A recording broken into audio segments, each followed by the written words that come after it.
Welcome to an experience powered by Pipe TV. The love of our community speaks. Real talks, real solutions.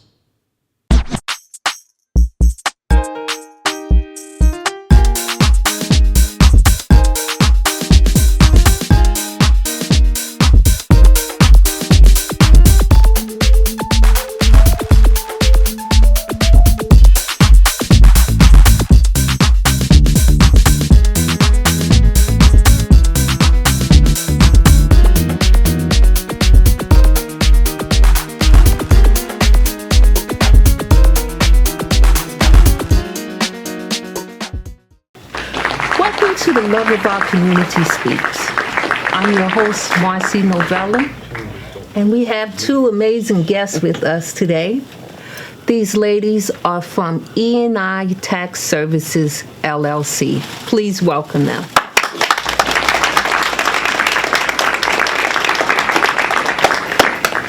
So ladies, go ahead and introduce yourself individually. Well, I'm Louise Villacci, And I'm Latima King. and we're from E&I Tax Services LLC. That's our main company. We have a tax service in Bed-Stuy, and we also have a company called Lyft.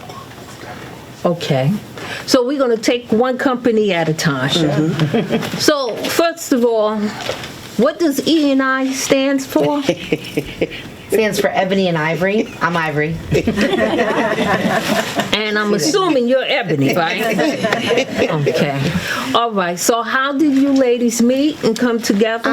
We used to work together at another company, and We won't say that company name. I departed first, and she departed like the end of that following year.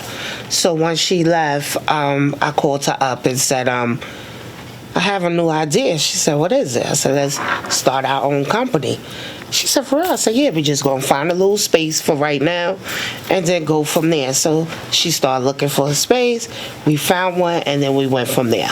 We started from maybe 20 clients, Yes. and now we have over 300 clients. I think I was one of the 20. You were one of the clients. Yes. Yes, I needed my Yes. taxes. You were a very early client, yeah. All I did was walked a few blocks down, Lots of, Martin, yep. got a slice of pizza, and that's it. then that was it. Yep. So from now, we've been together for over 10 years. Then we also built Lyft. a nonprofit company as well, being together over, as friends and partners. Now, I've seen you in the Bed-Stuy community. Shout out to Marcus Garvey. Your business was over there, and a lot of people were coming in. And I was like, What's going on? Right. I guess I got to make an appointment. I can't walk in anymore because these ladies were fierce, and they were getting the job done. And as you was getting the job done, I was watching you because that was around the time I came out with my first book, and Louise did my taxes, and I learned about the business, learned about having my own business, Marvelous Mom Productions LLC. Okay. And that was the beginning of it. Yep. Taught me all the loops. But then, what happened?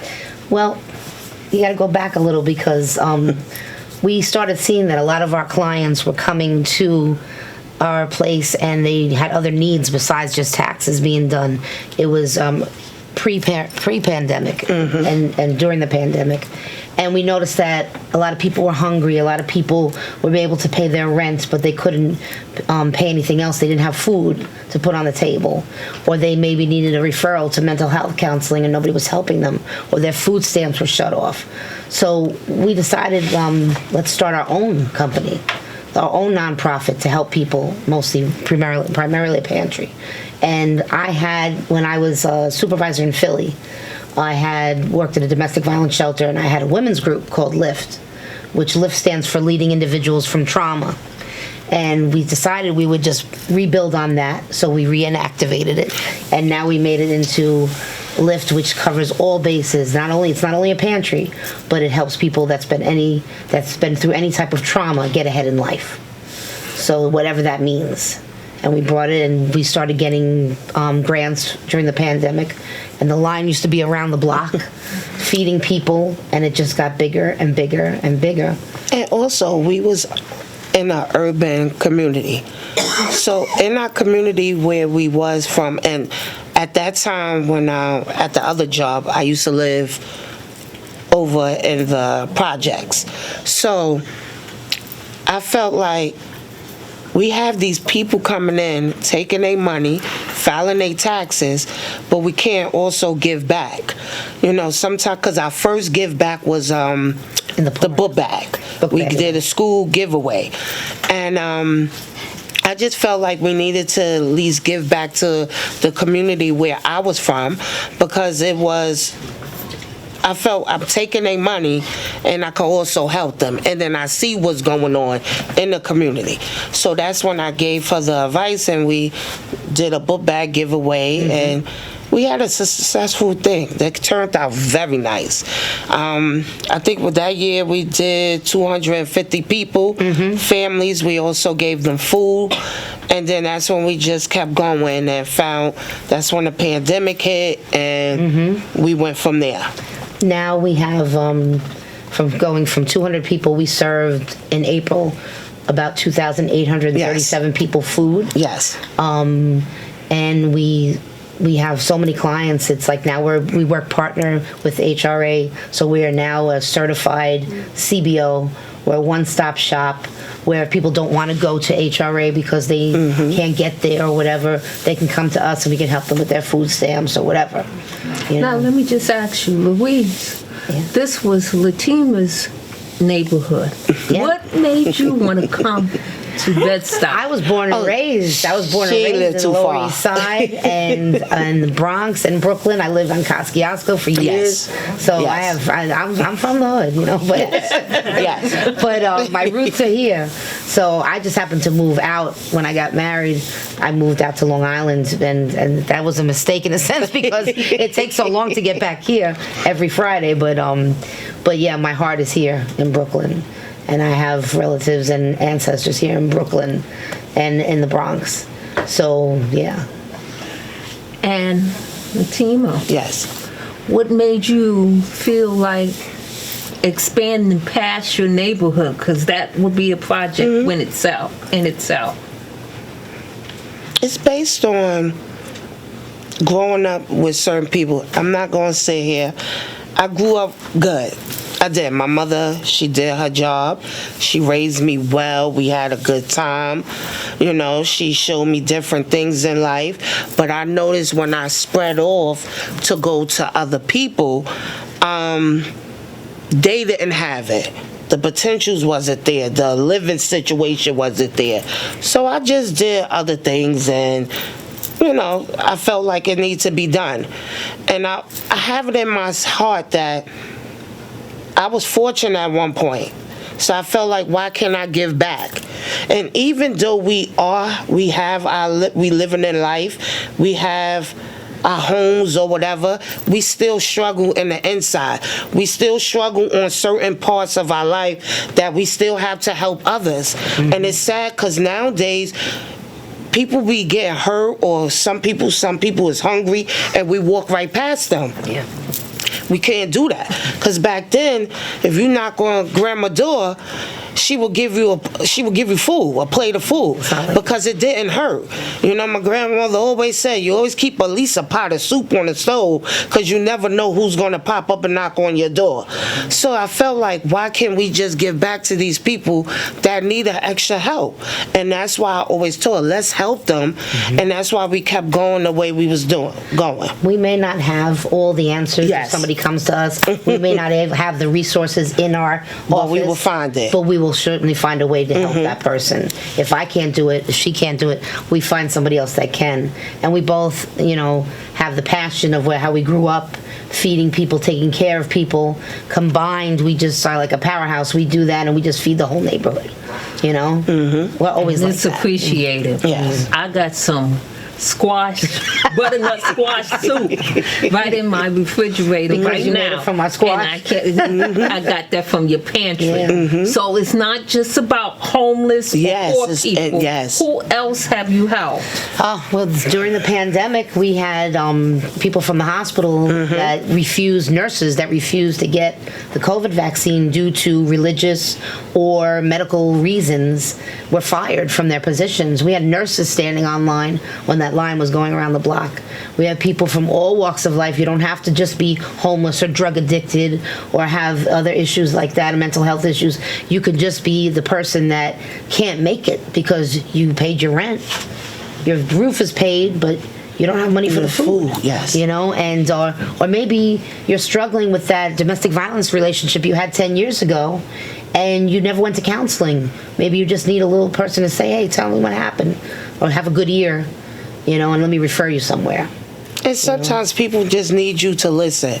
Not every conversation somebody come to you with is for you to respond. Sometimes people just want to get some things off their chest so you could just hear them. And that's where I come in most times, because everybody come to me and we just talk, and I just sit there and listen. And then when they come to that point, sometimes I send them a text later and let them know everything is going to be all right. Just put it in faith. It's going to work out, you know? And that's how it is, because being out in these streets is getting harder. It's not getting easy for us. No matter what's your color, it's not getting easy. It's getting harder. So if you keep your faith, you will make it. And that's why I keep going, because one thing with me, I'm going to keep my faith. And especially with the people around me, my family that support me 100%, they always there for me. Louise, that's all her family always there, no matter what, and we just combine together and just make it work. And it's funny because people think that it's not that bad, but the world has changed a lot. And I'm not going to mention any administration or anything, but the world has changed a lot. And let's all be honest, it's not like it used to be back in the days when we grew up. Yes. So now people don't even realize that over 60% of people in Brooklyn struggling with making those bills meet. Over 400,000 people in Brooklyn have suffering of food insecurity right now. Yes. 400,000 people. That's 15% of the Brooklyn population. You know, so that's something that's like, that needs to really be taken a look at, and everything's frozen right now. So we're just going, sometimes we have to dig in our pocket, you know? So. Well, ladies, we're going to take a break. Okay. And I'd like to hear more about those statistics. Okay. Please, just put the mic up. I like to just take a break. I'm your host, Marcie Novella. The love of our community speaks.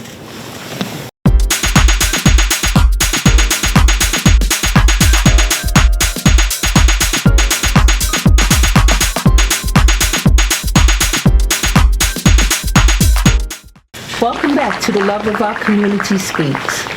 I'm your host, Marcie Novella. Now we're back with Latima and Louise. Now, Ebony and Ivory, you now got funding from LIFT and also funding for the pantry? Yes. So just tell me what happened. Well, just to briefly put it together, during the pandemic, we were wanted to put this company together. We didn't know what to do, so I applied for as many grants as possible, and they had a pandemic grant back then. And it was unlimited food purchasing until the pandemic ran out. So we literally had enough that we could, have truckloads of trucks come every week and line up on Marcus Garvey and feed the community. It was amazing. That lasted throughout the whole pandemic. Then after that was going away, I started writing other grants and trying to look into other grants, and did research night and day, and found the AHF NAP grants, found the city grants. We get a grant from HRA as well to sustain the food, the intake that we need to have. But like I said, a lot of stuff did come out of our pockets. But then we got reimbursement grants from the federal government so that we could, keep going. And we do a lot of fundraisers because, it's never enough. The need is so high, so we're having our next fundraiser come up for the homeless bags that we do. So from now until June 7th, and on June 7th we go around and we give out homeless bags to the community, to people that are in tents, people that are sleeping on the street, to shelters and other places that have needs, other pantries. We give them these bags, and it has in the bags all kinds of items that you might need if you don't have a place to cook or if you need toiletries or stuff. Yes. So that's what we're doing now. Now, LIFT once again stands for Leading Individuals From trauma. Yes. Can we talk about the trauma, ladies? Yeah, trauma comes in many faces, which is, we're going to talk about in a minute, but many different things happen when somebody goes through something. Trauma can be hurricane, tornado, house burned down, you lost a loved one, you're in a domestic violence situation, you witnessed a murder, you walked outside your house and saw someone get shot, you've been arrested. Did I mention DV? Yeah, Yes. DV situation is number one, top of probably the people we see. You suffer from PTSD. Yes. You have mental health issues. You went into the hospital. How were you able to help people in that sense? Which in the Trauma sense? So basically, when someone comes to us, either as a client already or comes to us for a pantry, we ask them if there's any of the services they need. What else do? We tell them, they might start talking to us. So we start listening. See, it's all about listening. And when the person tells you what they've been through, you start to isolate what it is they need. Do you need a job? Do you need this? Do you need that? What have you been through in life? You got to, engage with the person so they can tell you what they've been through. Sometimes when you do that short moment of listening, you find so much out. And then you realize you send them to the professional that can help them. See, that's the part that gets skipped in the world today.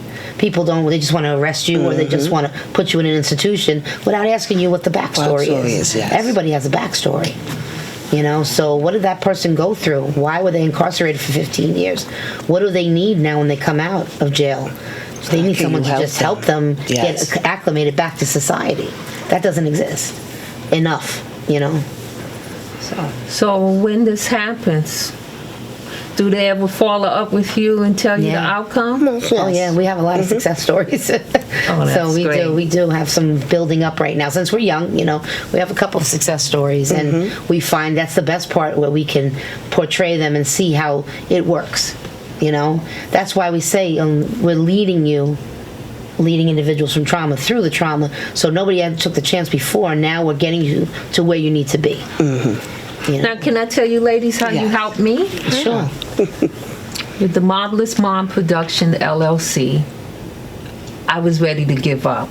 Yep. I did one story and thought that was going to be the end of my journey. And after speaking to these ladies, I got the courage to continue on and keep the company going.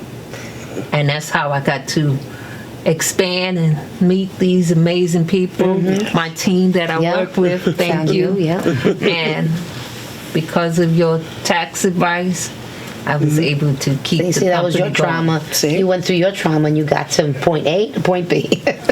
So now look what you're doing. So we have to talk about someone that you lost. Oh, and yes. what you went through with that. Yes, we had a close friend of mine that became a close friend of Latima's. She wasn't just a client; she was a friend. She was part of our family, our network. Her name was Geraldine Perkins, and she had a story that most people don't even know about. They only know what they've seen in the media, and it caused me to want to create a documentary, which is what we've been working on for a couple of years. It's called The Many Faces of Death. Yes. And the first episode is about domestic violence and corruption in the city. Geraldine Perkins, if you don't already know her, she was involved in a case where her abuser killed her son, and she went to jail because she didn't, tell right away the real details of what was going on, the abuse she was going through. When she finally did, she got released 2 years later. But while she was in Rikers Island, she was attacked, and horrible things happened. And she went through a lot, besides losing her son, besides going through what she went through. And she recently passed away in December. But So sorry. she's not alone. Her story's not that. It's only, not just her story. You have Nix Mary Brown. You have Hedda Nussbaum. You have a lot of women in Brooklyn and Manhattan and the 5 boroughs that have suffered because they couldn't stand up to fight the abuser, and they wound up either dying themselves or their children dying. And nobody, and ACS, I'm not supposed to say names, I'm sorry, but ACS went forward and did not, stop when they should have stopped things happening. So there's a lot of corruption going on, a lot of stuff happened. So the documentary touches on that in the beginning. We pitched it to Netflix, they liked it. So now we're just finalizing. It's written already, but now we're just trying to start production. But And does your federal funding help you? it's with supposed that? to, but it was it's frozen supposed to, recently. yes. But we're waiting for it to lift so we can move forward. It should be by the end of this year. We should be going into production. That's what we actually fighting with now, because knowing that he's trying to stop a lot of fundings to different programs. Pantry and- so is a lot of stuff we trying to move around so we could keep going. Even if it do stop, we still have enough where we could still keep going. Because even though without the money, we still have the power, because it's our strength. It's, we still have the power to get out here and still keep going. As long as everybody is going to help, volunteer, and join the team, we non-stoppable. have a We lot can't of let one volunteers. person just take on what we have. So, There's no Lion team. yes, that's one thing. So we also located, we have the food pantry. We do it every other Friday, and the last Monday. This is the last Monday or last Starting in Tuesday? June, it'll be the last Monday The of the last month. Monday of the month that we will have food pantry giveaway on 255 McKibben, Brooklyn, New York 11206.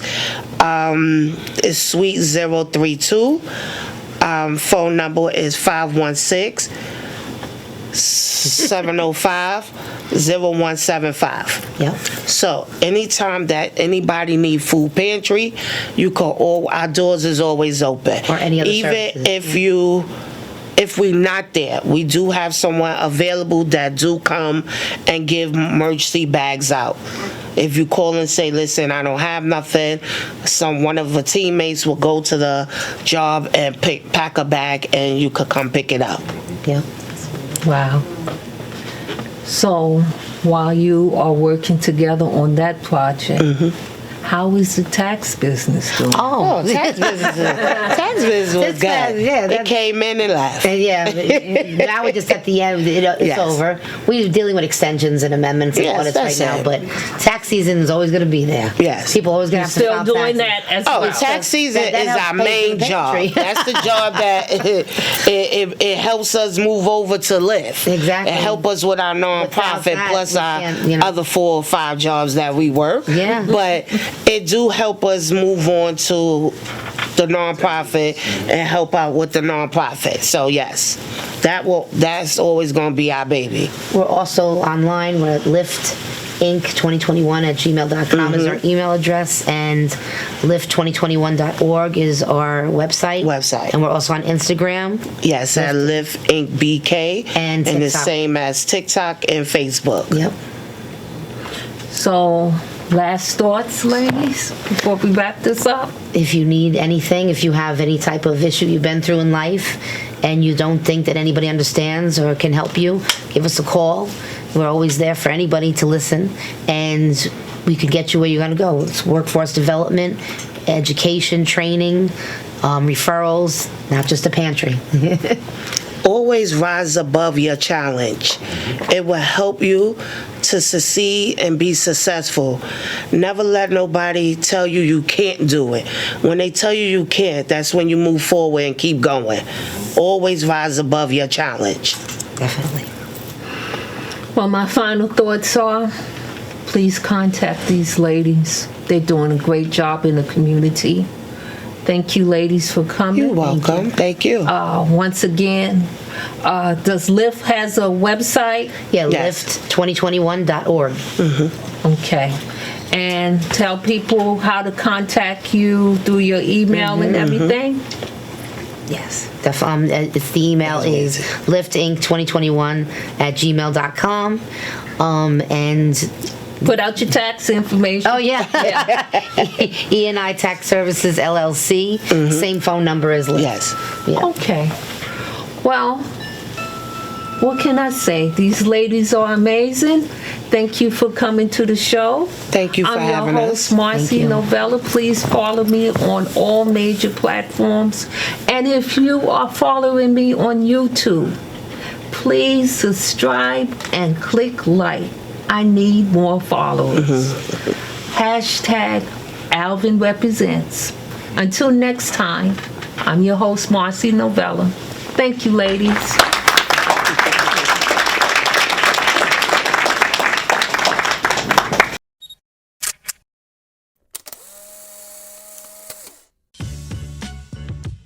Are you an artist or model interested in moving your career to the next level? Then send an email now to MZT Castings LLC, an A&R artist model development company, to set up your consultation. We provide training for ages 6 and up and work with seasoned and promising new artists and models around the world. Here are 4 easy goals we can reach. 1. We can get you to be in print, runway, magazines, stage films, and more. 2. We can help guide you to book jobs locally and nationally for your own independent branding. 3. You can learn business etiquette and the secrets to have a success route in the industry. 4. We can make it all available to you. Email your name, complete contact information, and best time to reach you to mzt.castings@gmail.com